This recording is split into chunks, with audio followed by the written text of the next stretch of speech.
Hello students, मैं दीपक चंद्रा।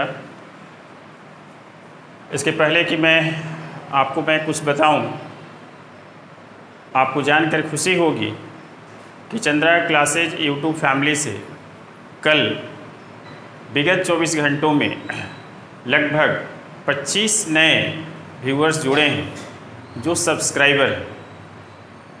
उन तमाम नए व्यूअर्स सब्सक्राइबर्स को मेरा प्यार भरा नमस्कार। और जिन्होंने भी इस अभियान में चंद्रा क्लासेज फैमिली को मदद की है, मेरा उन्हें सहृदय धन्यवाद। आइए मैं आज एक परमुटेशन कॉम्बिनेशन का मैं 5वां पार्ट में आपको देने जा रहा हूँ। यह पार्ट काफ़ी इंटरेस्टिंग है, केवल आपको थोड़ा सा पेशेंस के साथ आपको वीडियो को पूरा देखना है। आप देख रहे होंगे कि आपके स्क्रीन पर मैं कुछ वर्ड्स लिखे हुए हूँ।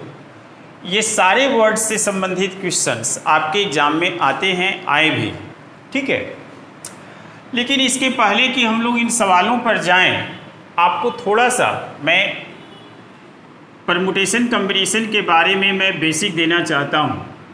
जैसा कि मैंने पिछले वीडियोज़ में मैंने आपको बताया कि परमुटेशन और कॉम्बिनेशन में क्या डिफरेंसेज है। और इसके पहले जब फॉर्मिंग नंबर्स में पढ़ा रहा था आपको, तो मैंने कहा था कि formation of number is a case of permutation. अब आप सोच रहे होंगे कि क्या फॉर्मेशन ऑफ वर्ड्स परमुटेशन का केस हुआ या कॉम्बिनेशन का केस हुआ। इसमें थोड़ी सी कन्फ्यूजन होती है। तो आप पहले ये देख लीजिए कि मैंने आपको पहले भी मैं बताया हूँ कि परमुटेशन के केस में रीअरेंजमेंट पॉसिबल होता है, लेकिन कॉम्बिनेशन के केस में रीअरेंजमेंट पॉसिबल नहीं होता है। यदि आप एक बार कोई ग्रुप बना लेते हैं और उसे आप रीअरेंज करते हैं, और यदि रीअरेंजमेंट में ऑर्डर मैटर करता है तो डैट इज परमुटेशन, और यदि रीअरेंजमेंट में ऑर्डर मैटर नहीं करता है तो डैट इज कॉम्बिनेशन। जैसे मान लीजिए कि आपको ए बी सी ये 3 वर्ड है, लेटर है। यदि आपको इसे रीअरेंज करके नए नए वर्ड्स बनाना हो, और ए बी सी 3 मान लीजिए कि यहाँ पर प्लेयर है। यदि इसमें से आपको एक टीम बनाना है 3 लोगों का, तो मान लीजिए ए बी सी टीम बन गया। लेकिन यदि इसी टीम को आप कहेंगे कि सी ए बी टीम, ये वाला टीम 1 मान लीजिए, ये टीम 2, एक और टीम आप बनाइए, आप उसको कहेंगे कि बी ए सी टीम। एक और टीम बनाइए जिसमें आप लिखिए ए सी बी का टीम, है ना, ये आपका टीम 3, ये टीम 4 हो गया। उसके बाद सी बी ए का टीम 5, और उसके बाद बी सी ए का टीम 6। अब आप बताइए कि क्या ये सारे टीम डिफरेंट है या सेम है। तो आप कहेंगे कि सर ये टोटल प्लेयर्स का टीम सेम ही है, केवल आगे पीछे उसका नाम किया गया है। क्या प्लेयर्स के नाम के ऑर्डर को चेंज करने से टीम पर कोई फर्क पड़ेगा क्या? नहीं पड़ेगा ना। तो this is the case of combination.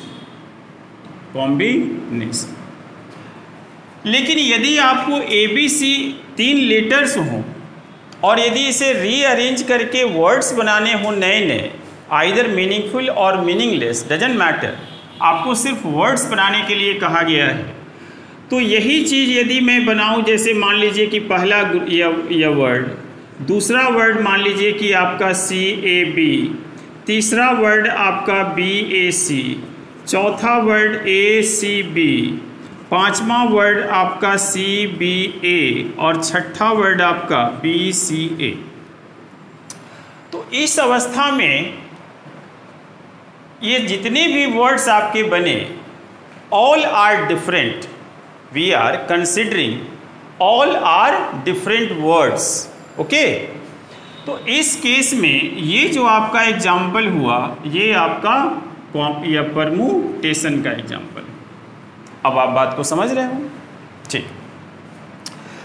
अब मैं एक और प्रॉपर्टी को मैं आपको समझाता हूँ, आप उसे ज़रा ठीक से आप समझें। उसके बाद ये जितने भी आप सवाल देख रहे हैं आपके स्क्रीन पर, जिसपे ऊपर क्वेश्चन लिखा हुआ है कि how many veg words can be arranged, वो आप सारे सवाल आप 5 सेकंड में बना लें।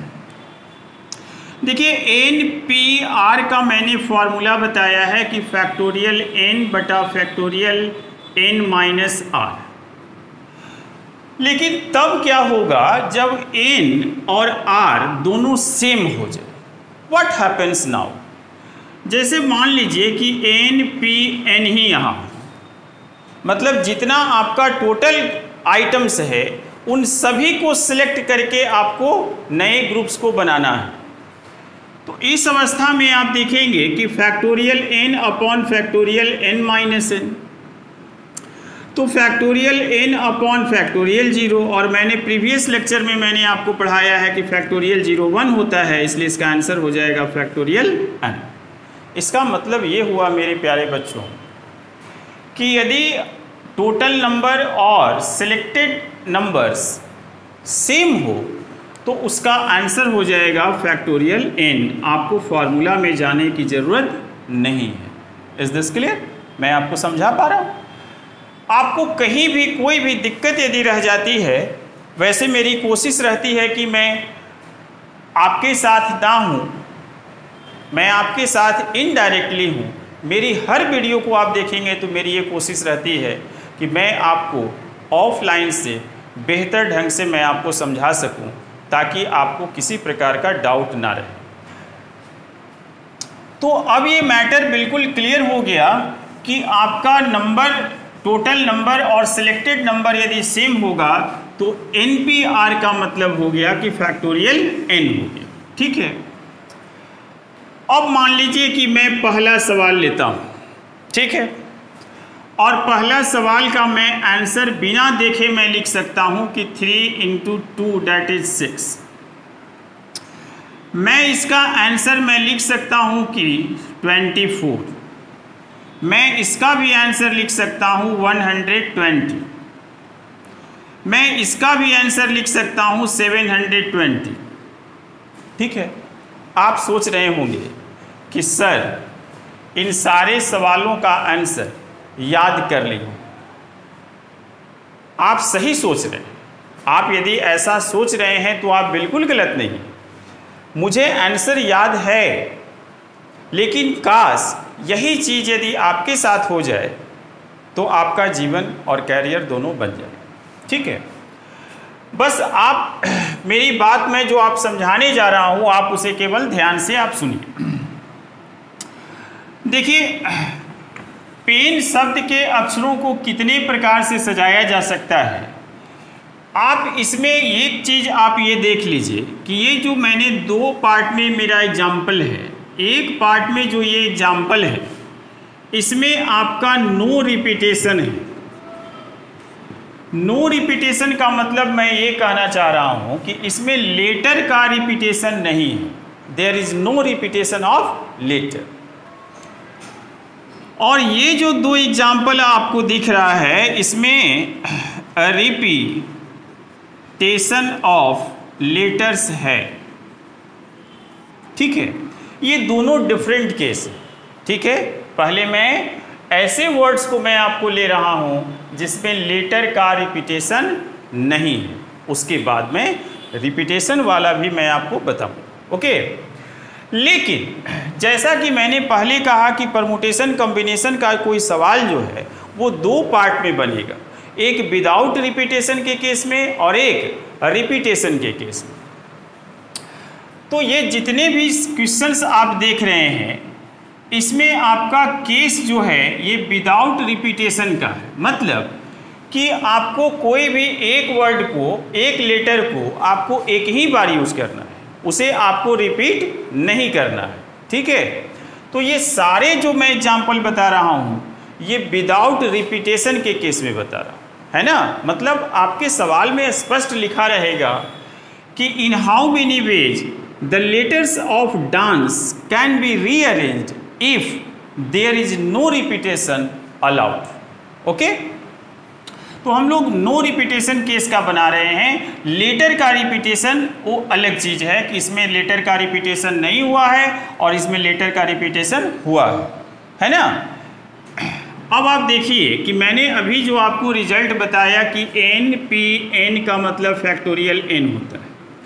आपको पेन शब्द के अक्षरों को सजाना है, ठीक है। इसका मतलब यही हुआ कि 3 लेटर्स में से तीनों लेटर लेकर सजाना है। इसका मतलब ये हुआ कि A या N और R दोनों आपका क्या है, सेम है, ठीक है। तो आप इसे NPN का मतलब फैक्टोरियल n होता है ना, मतलब फैक्टोरियल n का मतलब टोटल, मतलब फैक्टोरियल 3 है ना, और फैक्टोरियल 3 का मतलब 3 × 2 दैट इज 6 हो गया। उसके बाद ये आपका फेस है, तो फेस में आपका टोटल 4 लेटर है, तो आपका 4 × 3 × 2 × 1, तो ये आपका 6 4 जा 24 आपका आंसर आ जाएगा। उसी प्रकार से डांस में 5 लेटर हैं, तो आप ऐसे भी लिख सकते हैं कि फैक्टोरियल 5, और फैक्टोरियल 5 को आप लिख सकते हैं 5 × फैक्टोरियल 4, क्योंकि फैक्टोरियल 4 में इतना सारा नंबर आ जाएगा। और इसके बाद तो आप यही लिखते ना, इसका मतलब हुआ कि 24 5 जा 120 आपका आंसर आ गया। उसी प्रकार से यदि आप पाउडर लगाएंगे, है ना, तो थोड़ा पाउडर भी लगा लेते हैं। तो पाउडर कैसे लगाएंगे, आपका लेटर इसमें कितना है, 3 और 3 6 है ना, फैक्टोरियल 6 इसका रिजल्ट होगा, आंसर होगा। तो ये आपका, इसे मैं लिख सकता हूँ कि 6 × फैक्टोरियल 5, और फैक्टोरियल 5 का वैल्यू 120 यहाँ पुट करेंगे तो आपका 720 आपका आंसर आ। तो आपने देखा कि आप भी ऐसे सवालों को आप 5 सेकंड में बना सकते हैं, बिना किसी फार्मूला का बना सकते हैं। बस आप वीडियो के साथ स्किप में नहीं देखेंगे। आज मैं आपको, इसके बाद भी मैं आपको डिफ़िकल्ट क्वेश्चंस मैं आपको बताने वाला हूँ। आइए अब ऐसे वर्ड्स को मैं ले रहा हूँ जिसमें लेटर का रिपीटेशन है, लेकिन है ना, जो दिए गए एग्जाम्पल्स है उसमें लेटर को आपको रिपीट नहीं करना है। क्योंकि मैं अभी जो भी केस मैं बता रहा हूँ वो विदाउट रिपीटेशन का केस बता रहा हूँ। Repetition is not allowed. Okay, अब मैं वर्ड ले रहा हूँ ENGINEER,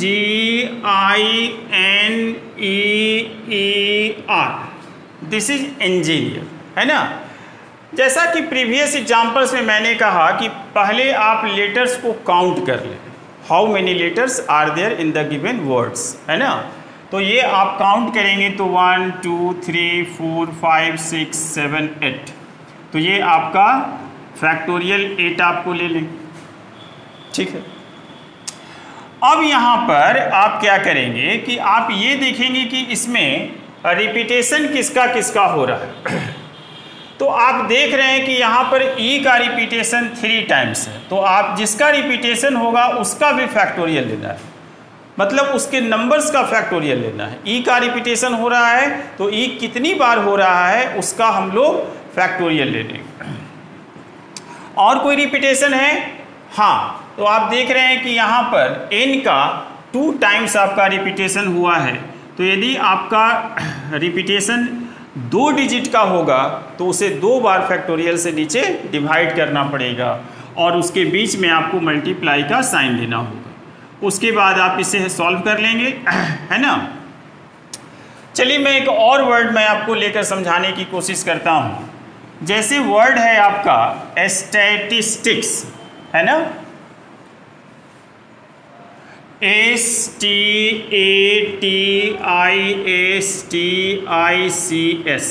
ठीक है। तो आप देख लीजिए कि इसमें वर्ड है 1 2 3 4 5 6 7 8 9 10, टोटल 10 लेटर्स हैं। तो ये आपका इसका आंसर हो जाएगा। पहले तो आप 10 लिखेंगे, फैक्टोरियल का ऐसे भी सिंबल दे सकते हैं। उसके बाद जरा आप रिपीटेशन पर गौर कीजिएगा तो एस का रिपीटेशन देखिए 1 2 और ये आपका 3, तो ये फैक्टोरियल यहाँ 3 लिख देंगे। उसके बाद आप देखेंगे कि टी का रिपीटेशन जो है आपका 1 2 है ना, और ये आपका 3, मतलब टी का भी रिपीटेशन 3 टाइम्स है, इसलिए इसका भी फैक्टोरियल ले लेंगे।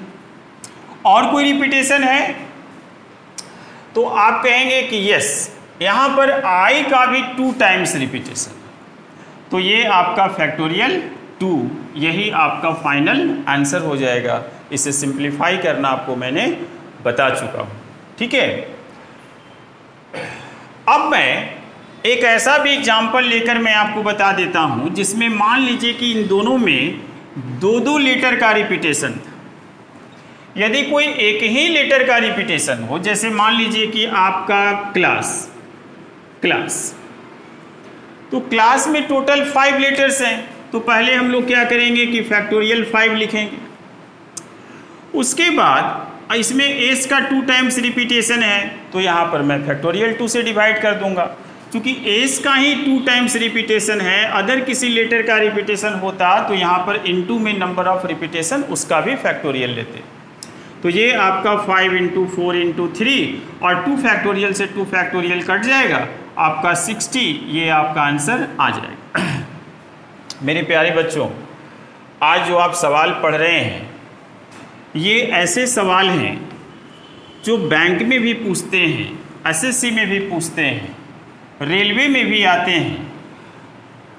हायर कंपटीशन से के साथ साथ आपको लोअर कंपटीशंस के एग्जाम्पल में भी ऐसे सवाल पूछे जाते हैं, ठीक है। और यह सवाल बहुत आसान होता है, बस आपको केवल समझना होता है। अब मैं ऐसे एग्जाम्पल्स को ले रहा हूँ जिसमें रिपीटेशन अलाउड होगा in the case of words forming, है ना।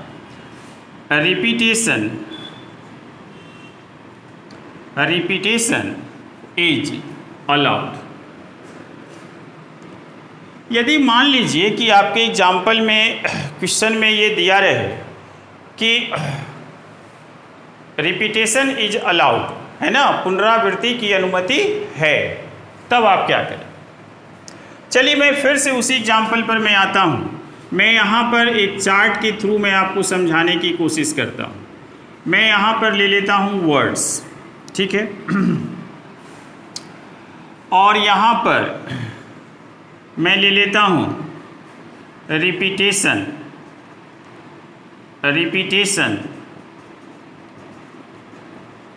अलाउड, ठीक है, और मैं यहाँ लेता हूँ रिपीटेशन नॉट अलाउड।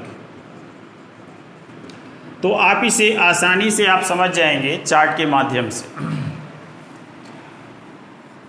अब मैं पहला वर्ड लेता हूँ बॉक्स, ठीक है।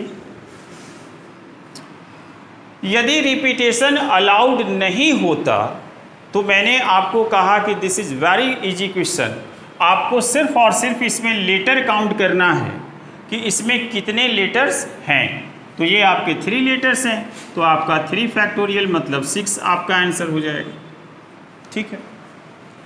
लेकिन मान लीजिए कि आपको सवाल में ये कह दे कि बॉक्स शब्द के अक्षरों को कितने प्रकार से सजाया जा सकता है यदि पुनरावृत्ति की अनुमति हो। इसका क्या मीनिंग है, पहले आप ये समझने की कोशिश कीजिए। जैसे मान लीजिए कि मैं बॉक्स को यदि मैं ऐसे मैं सजाता, यदि विदाउट रिपीटेशन के केस में मैं सजाऊंगा तो टोटल 6 टाइप से सजेगा। अभी मैंने ABC एग्जाम्पल लेकर आपको यह समझा चुका हूँ। ये XOB की तरह भी सजा सकते हैं, लेकिन क्या BBO ले सकते हैं? नहीं ले सकते हैं। मतलब B का रिपीटेशन आप जो है नहीं कर सकते हैं, या XXOB आप नहीं कर सकते हैं क्योंकि रिपीटेशन अलाउड नहीं है। आप एक और एग्जाम्पल ले लीजिए। जैसे मान लीजिए कि मैं कहूँ कि AB को ए बी में यदि रिपीटेशन अलाउड हो, मान लीजिए ए बी में या पी क्यू में रिपीटेशन अलाउड हो, तो इसे कितने प्रकार से रीअरेंज किया जा सकता है? तो एक प्रकार तो आपका ये हो जाएगा कि आपका पी क्यू एक प्रकार का हो गया, उसके बाद आप क्यू पी इसको दूसरे ढंग से आप यह रीअरेंज कर सकते हैं। उसके बाद आप क्यू क्यू भी रीअरेंज कर सकते हैं, ठीक है ना। उसके बाद आप जो है कि आप पी पी भी रीअरेंज कर सकते हैं, क्योंकि आपके सवाल में है कि पी क्यू के अक्षरों को कितने प्रकार से सजाकर 2 अक्षर वाले शब्द बनाए जा सकते हैं, ठीक है।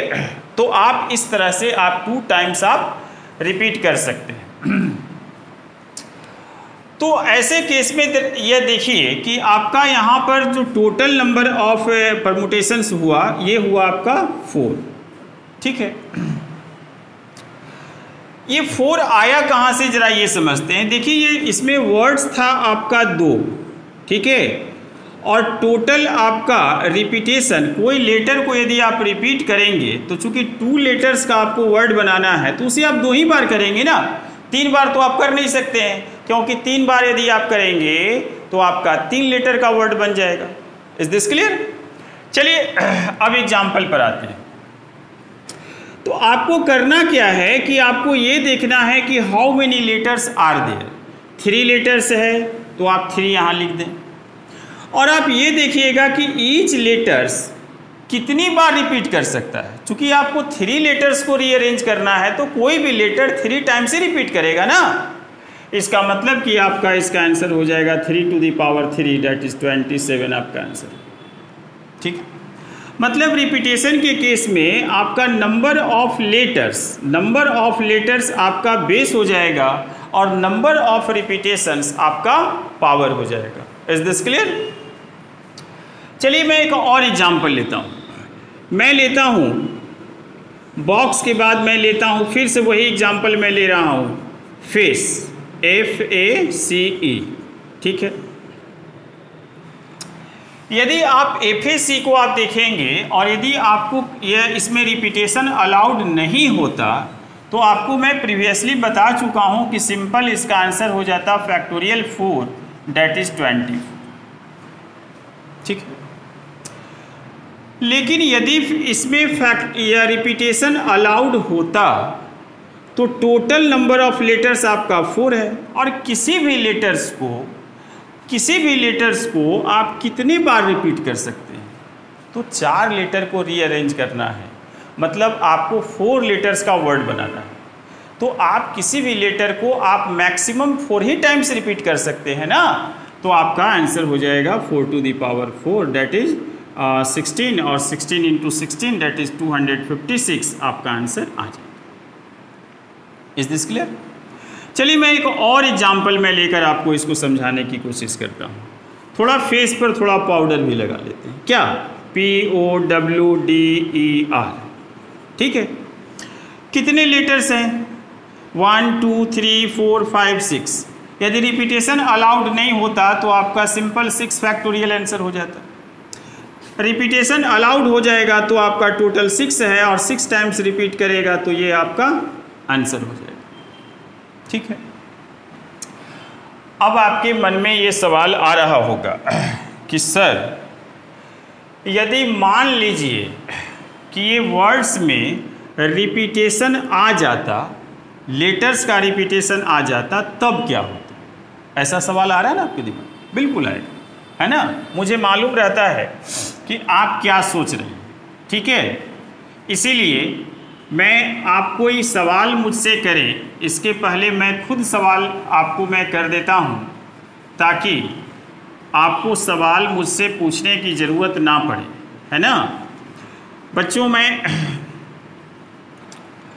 आपको बहुत कुछ तो नहीं दे सकता हूँ, लेकिन मैं आपको एक चीज़ दे सकता हूँ जिसे मैं पुनः आपसे ले नहीं सकता, ठीक है, और वो है आपका ज्ञान, ठीक है, जिसके लिए भारत के विभिन्न कोनों में, विभिन्न शहरों में आप अपने घर, अपने या गार्जियंस को छोड़कर आप तैयारी करते रहते हैं, और आपके मन में एक स्वप्न होता है है ना, आपके आंखों में एक स्वप्न होता है कि मैं किस दिन गवर्नमेंट जॉब को पालूं, है ना। आपके मदर फादर्स भी या हमेशा स्वप्न देखते हैं कि मेरा बेटा किस दिन सरकारी नौकरी पाने में कामयाब हो जाएगा। मैं उस कामयाबी में मैं आपको मदद कर सकता हूँ और मदद कर भी रहा हूँ।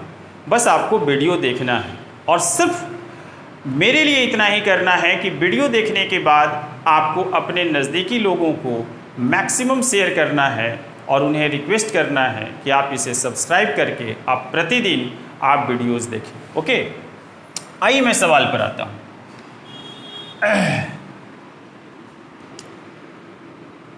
अब मान लीजिए कि मैं लेता हूँ वर्ड में आपका, मैं लेता हूँ क्लास, ठीक है।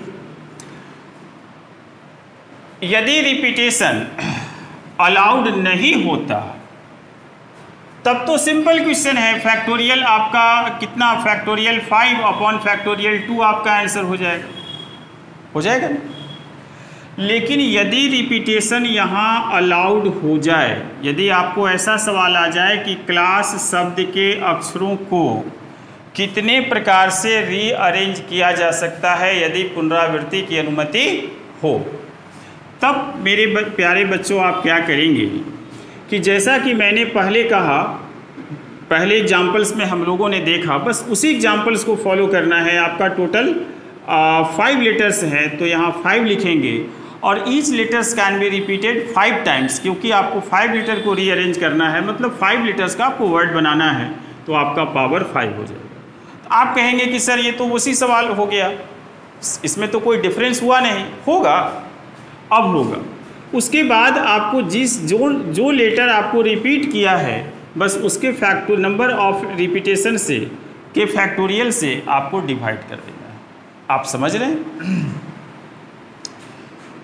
चलिए मैं लेता हूँ एक और वर्ड, मैं लेता हूँ नोबडी, BODY, ठीक है।